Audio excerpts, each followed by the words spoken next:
Olá, meus amigos, amigas, internautas, sejam todos bem-vindos.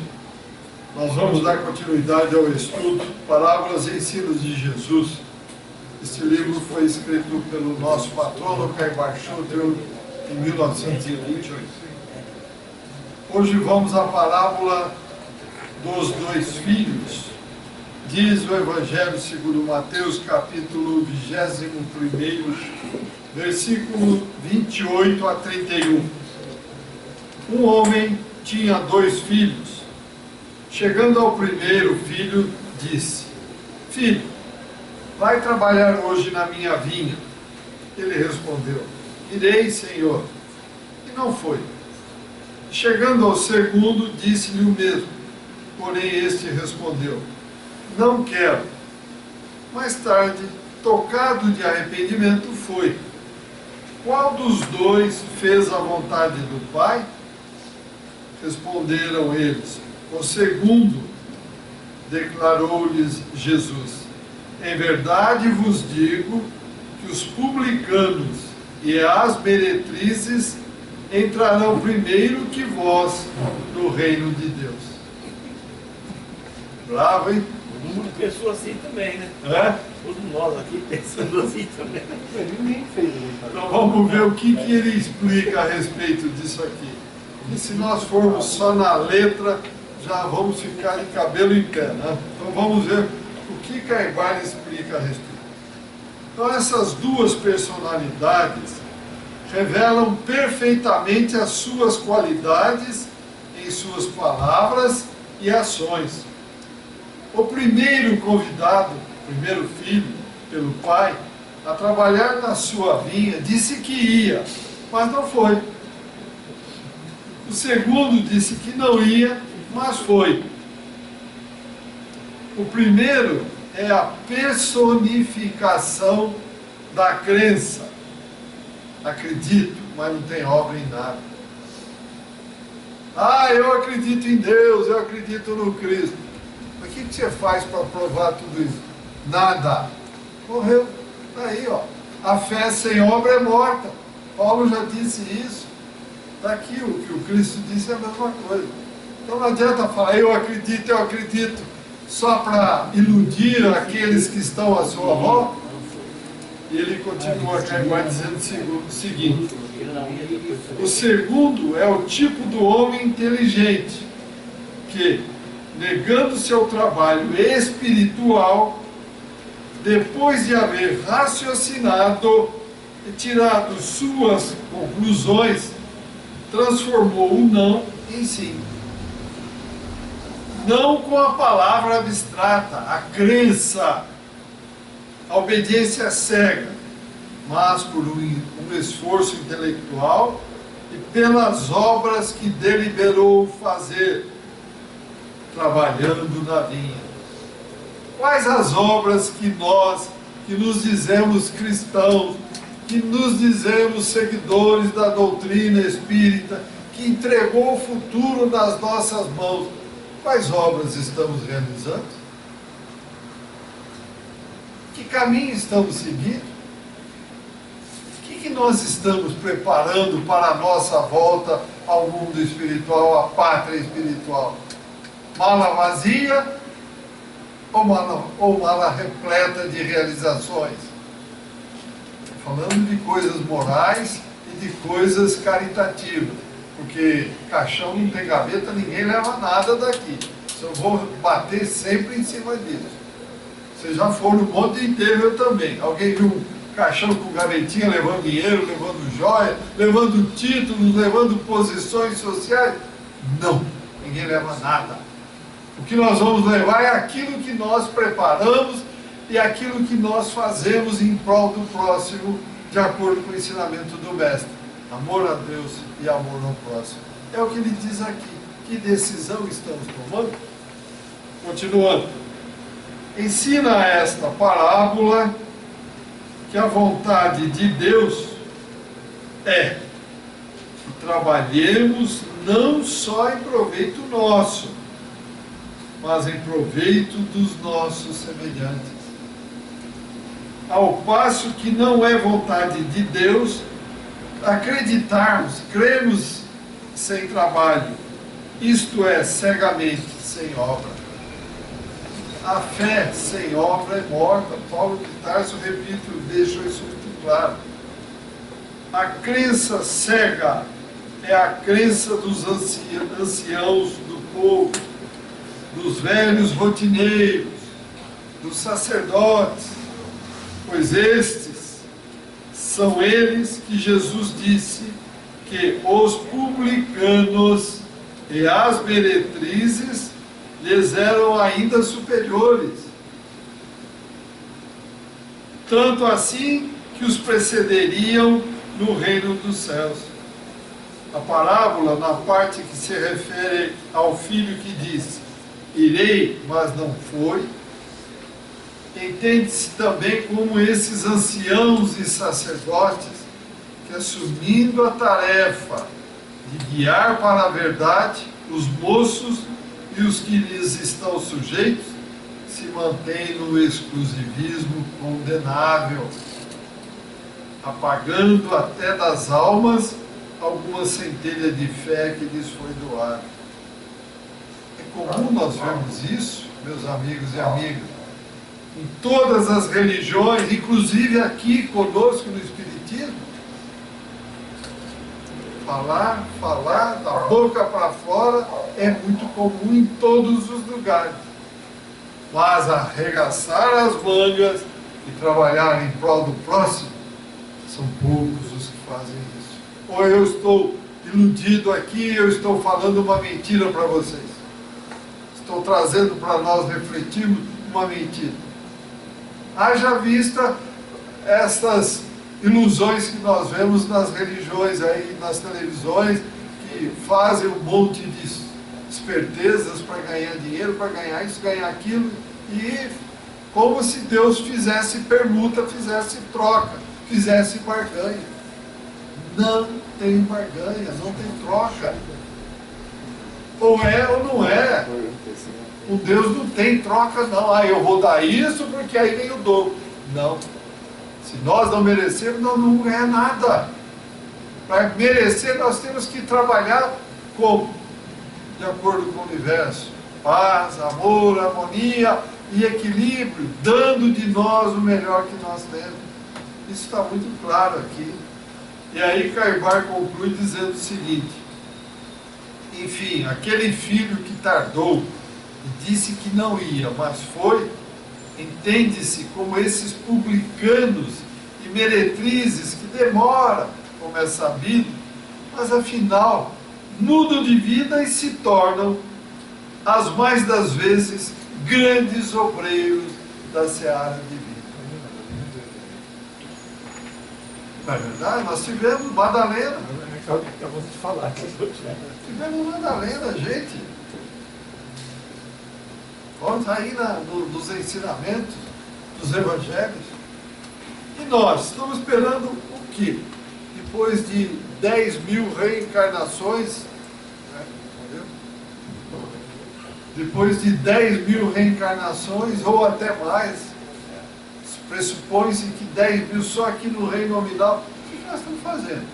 Estamos numa mudança de provas e expiações, indo para a regeneração. E o que estamos fazendo de fato? Estamos sendo agentes de mudança ou meros espectadores? Olhando as coisas para ver como é que está, seria melhor que deixe como está para ver como é que fica. O que estamos fazendo efetivamente? Comentários, perguntas? Está todo mundo bem? Todo mundo trabalhando bastante? Todo mundo realizando grandes obras na seara do Pai?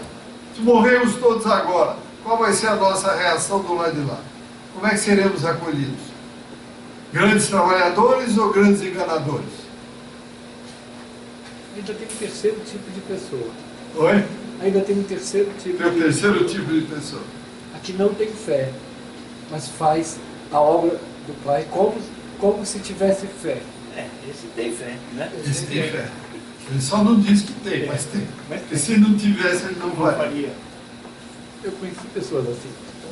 fala que Mas eu tem, também conheço. ele diz que não, mas tem. Se não tiver, você pode crer que um dia que você vai ver uma pessoa como essa, ela está lá nos seus cantinhos, falando com o pai, se comunicando com ele, para que ninguém vê. Mas ele está ali, trocando ideia. Então tem muita fé. Agora não declare. Né? Mas não mostra. Bom, vem.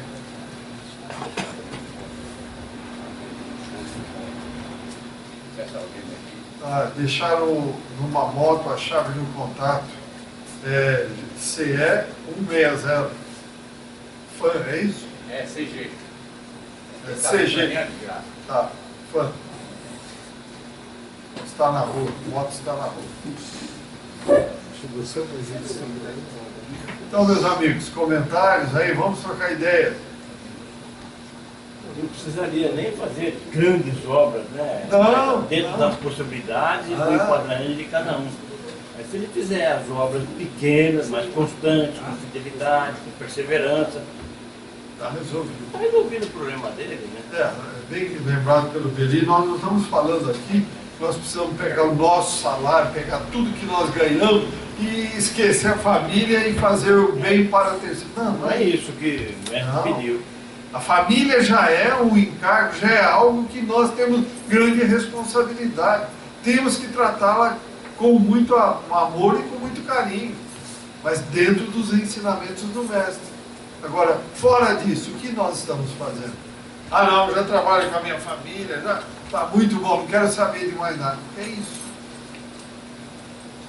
Não é assim, nós não fomos criados para viver numa célula exclusiva, fechado, sem comunicação com ninguém. Não. Tenho voz, vocês estão me ouvindo. Cada um de nós tem voz para se comunicar e trocarmos experiências uns com os outros para juntos crescermos. Ninguém é melhor que ninguém, somos todos iguais. O que um é diferente do outro, um livro, dois a mais que leu, em termos de reencarnação, nessa eu sou faxineiro, mas na outra eu fui professor, doutor, e daí? Nós temos que passar por todas as experiências. Por isso ninguém é diferente de ninguém. Somos todos iguais. Tudo, como se diz na gíria, farinha do mesmo saco. Então temos que dar atenção um ao outro, que é o que ele pede aqui. O que estamos fazendo? Estamos de fato preocupados com isso? Ou vamos mais uma vez? Deixa passar para ver como é que fica. Comentário, gente? Nada? É fácil fazer isso? Não, não é fácil. Mas é o que merecemos, é o que precisamos. Por que estamos aqui passando por tantas dificuldades? Por que a Terra, por exemplo, hoje, planeta de provas e expiações, está tão encrencada? Porque é um momento de transição. Todos que aqui estão sendo chamados para dar de si o que tem de melhor. E o que nós estamos dando? O melhor ou o pior? É oportunidade. Se dermos o pior, prepara a matula, porque, planeta primitivo. Vamos lá enfrentar as feras, como eu digo sempre. Se dermos o melhor que temos chances de continuar aqui numa próxima encarnação. Ainda, mas por que essa complicação aí no Brasil, tanta coisa? Nós merecemos, é isso que nós precisamos. Essa confusão toda, nós temos que amadurecer. Imagine a quantidade de espíritos que reencarnaram aqui, altamente comprometidos com o passado na Inglaterra, na Europa, na Ásia. Como é que eles iriam renascer lá? Só podiam renascer aqui, coração do mundo, pátria do Evangelho, porque é uma pátria nova, é uma pátria que ainda não tem grandes problemas para poder dar a sua continuidade na sua evolução. Então é aqui que nós teríamos que nascer. Eu não quero nem saber o que eu fui lá atrás, mas com certeza coisa boa eu não fui. Por isso eu vim para o Brasil. Assim como vocês também. Então, se estamos aqui, é o momento que estamos sendo acolhidos na pátria do Evangelho. É o momento de fazermos a nossa modificação. Oh, mas como é que Deus permite Jesus, o governador, essa confusão toda aí na política, por exemplo? São irmãos que já vieram com todos esses vícios de outros lugares. Vão responder por isso. Como diz aí na gíria, no momento certo, se Deus quiser, Jesus assume e acabou. Mas não é que nós temos que passar por tudo isso. São correções que nós temos que fazer. E nós aplaudimos esses indivíduos que fazem tudo isso hoje. Que filho nós fomos? Aquele que, eu faço, mas não faz? Ou eu, não faço, mas depois faz? Que filho somos? Aqui, nas nossas mãos. Cada um de nós vai escolher o que quer fazer. Os exemplos são muitos, são inúmeros. Mas eles passam, parece que bate e nem entram na nossa mente, ou entram e saem, nós nem damos atenção devida. O tempo está esgotando, meus amigos. Pois não, sim. Pelo jeito, aí nós estamos procedendo como político. O político faz piores besteiras, no final do mandato ele fala, gente, mudei, nós vamos fazer tudo diferente. Você vai lá e vota nele. Aí ele faz tudo igual. Aí a gente pega o plano espiritual, pega uma nova oportunidade. Quando chega aqui, faz exatamente tudo. Faz tudo igual. Verdade. É impressionante, a matéria fala muito alto ainda para nós, espírito. É aquilo que eu digo sempre, já há muitos anos. Nós ainda somos como uma minhoquinha que de repente sente uma vontade de levantar a cabeça, levanta, mas não tem força para segurar e continuamos na matéria. Pois não, Nicodemo? Fora do assunto, mas é bem rápido. Minha mulher levou um jornal para casa ontem e separou uma página que eu livro esse. Eu olhei pela primeira vez uma posturagem daí. Duas crianças que nasceram cuidado da cabeça. Chipófano. Você chegou a ver? Não, mas isso já existe em muitos outros caminhos. Todo olho pelas meias, mas da cabeça. Já vi. Impressionado que eu não vi. Está lá em casa aí colocado na mesa. São chipófagos que estiveram com trabalhos intelectuais de prejudicar um ao outro muito grande. Então eles agora vieram nessa encarnação para juntos tentar se recompor, corrigir. Imagine o que eles fizeram de coisa errada para estar tão grudado assim. Analisando esse ponto aí, na nossa situação hoje, principalmente em Brasília, vai nascer muito assim, né? Não sei, eu não sou, não sei. Cada caso é um caso, cada um vai responder pelas suas obras. Nós vamos ser tripófagos, polifógos. Não, é complicado, Eles faziam coisas tão assim junto, um com o outro, que praticamente fundiram os seus perispíritos. Estão aí hoje para corrigir isso. Então, cuidado, Cristo foi claro, orai e vigiai. Vigiai o quê? Pensamento. Porque leva a situações como essa. Se nós não tivermos cuidado, estamos aí prontos para esse tipo de problema. Poder e riqueza é um problema. É um problema sério. Iludem.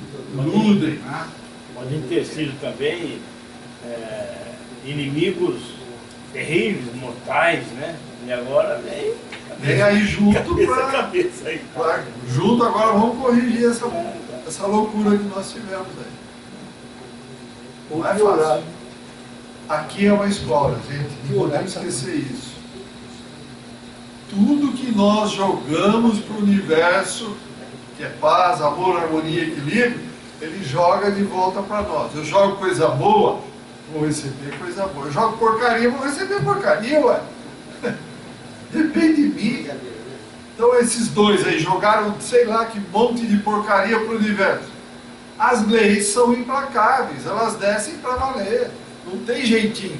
Vamos lá, dá um dinheirinho, corrige. Não. É uma guilhotina. Soltou, ela vai te buscar. Só tem uma forma de atenuar. Só uma. Arregaçar as mangas e trabalhar no limite das forças em prol do próximo. Não que você vai eliminar a prova. Não. Ela vai atenuar, mas ela vai acontecer. Talvez não com tanta gravidade, como aquele exemplo do Humberto de Campos. O indivíduo veio na encarnação para perder o braço. Ele está trabalhou, funda asilo, funda escola, não sei o quê. A prova se cumpriu? Sim, ele perdeu o quê? O polegar. Por quê? Ele reduziu a prova, mas não excluiu. Jamais excluiremos. Continuando, então, vamos para outra parábola. Parábola dos lavradores maus ou dos rendeiros infiéis. Isso está cheio. Isso está cheio. Vou começar por nós mesmos. Vamos lá ver. Evangelhos de Mateus, capítulo 21, versículos 33 e 42. O Evangelho de Marcos, capítulo 12, versículos 1 a 9. E Lucas, Evangelho, capítulo 20, versículos 9 a 16. Diz o Evangelho: havia um proprietário que plantou uma vinha, cercou-a com uma sebe, cavou ali um lagar, um buraco para o pessoal não passar, edificou uma torre e arrendou essa vinha a uns lavradores e partiu para outro país. Ao aproximar-se o tempo dos frutos, enviou seus servos aos lavradores para receber os frutos que ele tinha direito, que lhe tocavam. Estes lavradores, agarrando os servos, feriram um, mataram o outro e apedrejaram o outro.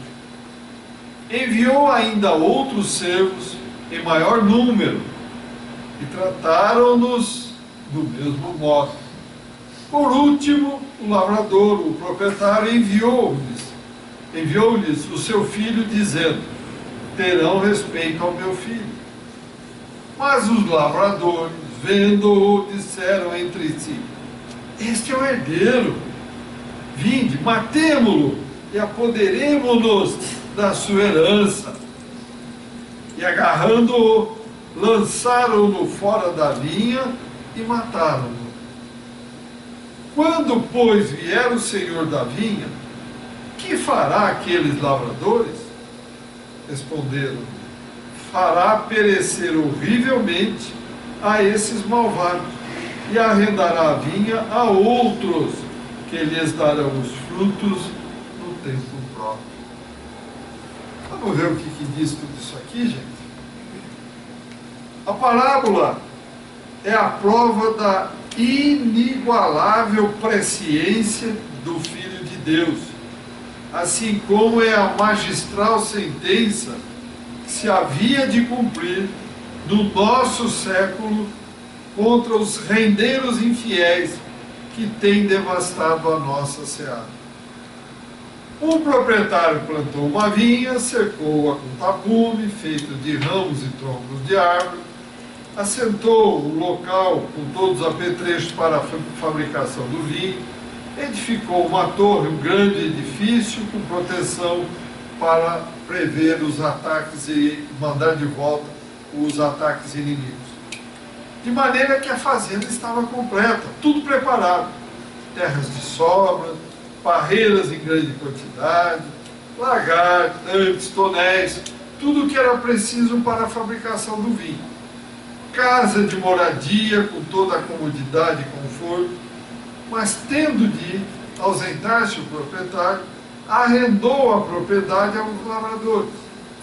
No tempo da colheita dos frutos, mandaria receber o produto do arrendamento, ou seja, os frutos que lhe eram devidos. O contrato foi passado e bem redigido, selado, registrado e com competentes testemunhas. Por ocasião da primeira colheita, o senhor da vinha mandou que seus empregados fossem receber os frutos que lhes eram devidos. Os rendeiros, ao invés de darem conta do depósito que lhes fora confiado, agarraram os emissários, feriram um, apedrejaram o outro e mataram o terceiro. Na outra colheita, o proprietário da vinha tornou a mandar outros emissários, que tiveram a mesma sorte dos primeiros. Vendo então o dono da propriedade o que acontecera com seus emissários, julgou mais acertado delegar poderes ao próprio filho, porque com certeza o respeitariam, e o enviou a ajustar contas com os arrendatários.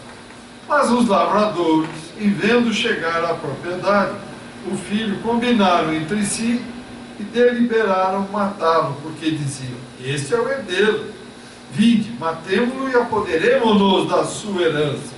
E assim fizeram. Tiraram-no fora da vinha e o mataram. Quando chegar o senhor da vinha, o que fará aqueles lavradores? Perguntou Jesus ao autor da parábola. E a resposta veio em seguida: fará perecer os malvados, os arrendatários dolosos, e entregará a vinha a outros, que lhe darão os frutos no tempo combinado. Então vamos ver agora o comentário que Caibar faz sobre isso. A parábola é a exposição ou a pintura de uma coisa em confronto com relação a outra remota, ou de sentido oculto ou invisível. Jesus tinha o costume, para explicar aquilo que escapa à compreensão vulgar, usar das parábolas, a fim de se tornar mais compreendido. Nesta parábola, os lavradores maus, rendeiros infiéis, quis Jesus explicar a soberania da ação divina, que às vezes tarda, mas não falha.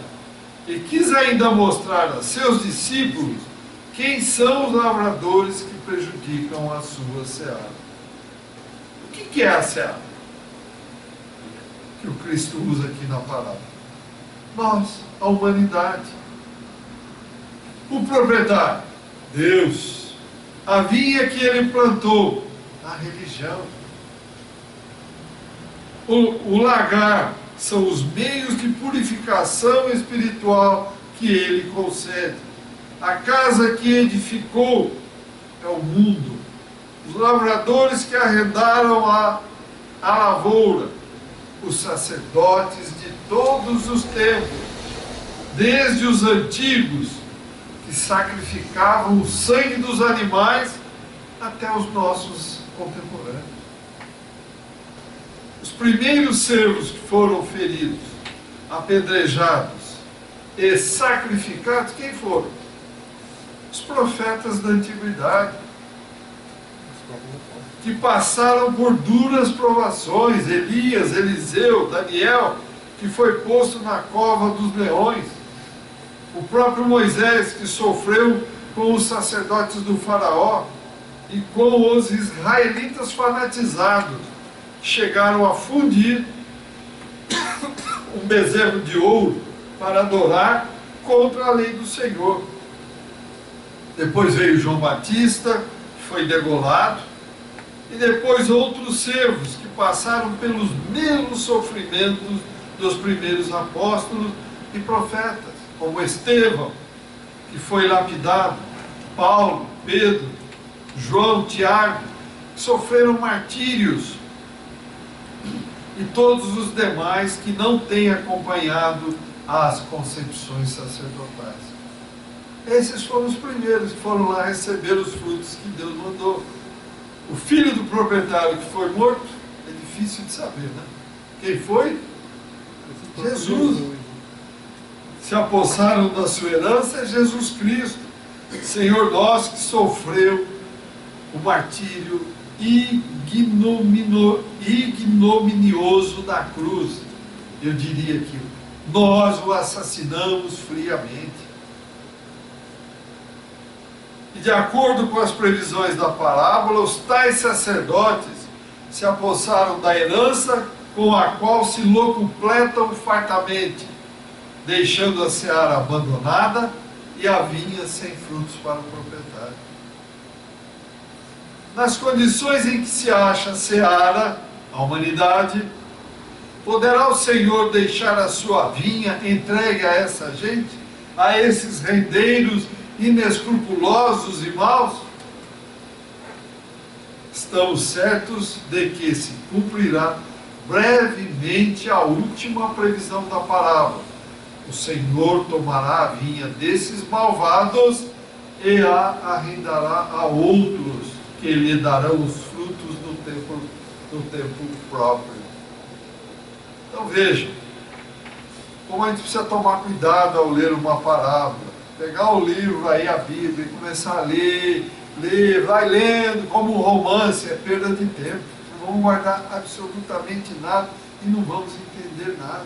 Precisamos de um complemento, como estamos tendo aqui, para entender a realidade, o que o Cristo queria falar. Por que ele falava por parábola? Porque se ele falasse o que ele falava, o que fala na realidade, o que nós entendemos hoje, ninguém ia entender nada, não tinha ninguém pronto para isso. Mesmo nós hoje, com o pouco de conhecimento que temos em cima da doutrina espírita, nós ficamos aqui patinando muitas vezes, meus amigos e amigas. Então temos que ler com muito cuidado. A doutrina é muito clara: amai-vos e instruí-vos. Instrução não é ler romance, é isso, pegar um pedaço, buscar o esclarecimento, buscar aqui, entender, e mais do que entender, colocar em prática no dia a dia. Alguma pergunta até aqui antes de continuarmos? Senão vocês ficam cansados e dormem, gente. Nada? Então vamos em frente. Nessa parábola, parece que Jesus anunciava a própria morte dele, né? Bom, ele já sabia tudo. Ele sabia tudo, que o covil que ele caiu aqui quando ele veio, por isso ele se preparou 4.000 anos até entrar aqui. Onde ele entrou, ele sabia o que nós iríamos fazer com ele. Lógico, Jesus, o Espírito iluminado, ele tem presente, conhece com profundidade o passado, o presente e o futuro. Conhece tudo. Não tem alternativa, ele sabia de tudo. Mas veio tentando nos mostrar o caminho. E nós não, tem que ser do nosso jeito. O que fizemos? Demos quantos passos para trás? Muitos passos para trás. A confusão religiosa é a mais espessa escuridão que infelicita as almas. Aqui, ó. Confusão religiosa. O que nós procuramos até hoje, quando falamos de religião, meus amigos, amigas e internautas? Nós queremos benesses de Deus. Nós queremos, joga um saco de dinheiro na minha mão. Eu quero resolver meus problemas da matéria, mas não quero trabalhar. Se me derem uma pá para carregar, para mexer a terra, eu vou ficar bravo. Não, está errado. Ninguém veio passar férias aqui. Nós viemos numa experiência. O tempo passa muito rápido aqui. Caramba! A gente começa a ver as crianças aí, puxa, acabou de nascer, de repente já tudo adulto. Nem percebe, gente. Ou cada um de nós faça uma retrospectiva. Analise, olha, hoje já estou com essa idade. Puxa, nem parece que passou. Por quê? Porque nós viemos para nos focar nesta experiência, para melhorar e não ficar parado no tempo. Eu penso assim, tem que ser assim. Errado. Nascemos aqui, nesta parede. Vamos chegar naquela outra parede, que é quando estivermos junto a Deus. Nessas encarnações todas que tivemos, quanto percorremos nessa distância aqui imaginária? Estamos grudados na nossa origem ainda, meus amigos. Não, tem que ser do meu jeito. Quem tem que ser do meu jeito? Temos que deixar de ser idiota. Quando pensamos assim, somos idiotas. Com tanta maravilha que a natureza, que o universo nos mostra, tem que ser do nosso jeito. Não, é difícil. Não existe isso. Isso é burrice. Burrice não tem perdão, meus amigos. Isso não dá para explicar quando alguém pensa dessa forma. Nós temos que estar abertos todo, para ver, olhar. Tem dúvida? Busque na natureza. Está aí, está tudo fácil. Ela mostra tudo que nós precisamos saber. Continuando. A crença é como o fruto da videira que alimenta, encoraja e vivifica. Assim como este alimenta o corpo, aquele alimenta a alma. A religião de Jesus não é o culto, as exterioridades, os sacramentos, a fé cega. Também não é o fogo que aniquila e consome, o mal que vence o bem, o diabo que vence a Deus. O diabo não existe. Isso é conversa, isso é criação mental nossa. Tá? Então, o diabo está... Não existe diabo. Diabos são irmãos como nós que se recusam a abrir a mente e ver a beleza que é o universo. Estão insistindo, mas está chegando o momento da transição. Tudo bem, vocês podem continuar. Deus não vai impor. Vai embora para o mundo primitivo, vai lá. Vai sofrer as agruras, as dificuldades de lá, mas com um conhecimento já maior. Vai ver o que te aguarda. Um dia, já disse isso várias vezes, vou repetir, constará nos anais do planeta Terra que existiu espíritos atrasados aqui, vulgarmente chamados de diabo. Constará, não vai ter mais, gente. Por que não vai ter? Porque é criação, cocriação nossa, do humano. O que Deus cria é eterno, o que nós criamos é momentâneo, é temporário. Então, o que nós precisamos fazer é vencer o mal, trabalhar para o nosso crescimento, para o nosso esclarecimento, para um dia chegarmos naquela parede. Muitos dizem, mas o que eu vou fazer quando chegar lá? Óbvio que você não vai ver anjo tocar na harpa, porque isso é ilusão, é criação mental nossa, isso não existe. O universo está em contínua e constante expansão. Deus cria a todo momento novos mundos, novos fragmentos de espíritos, que vão passar por todas as experiências que nós também já passamos e ainda passaremos, para um dia chegar a Deus.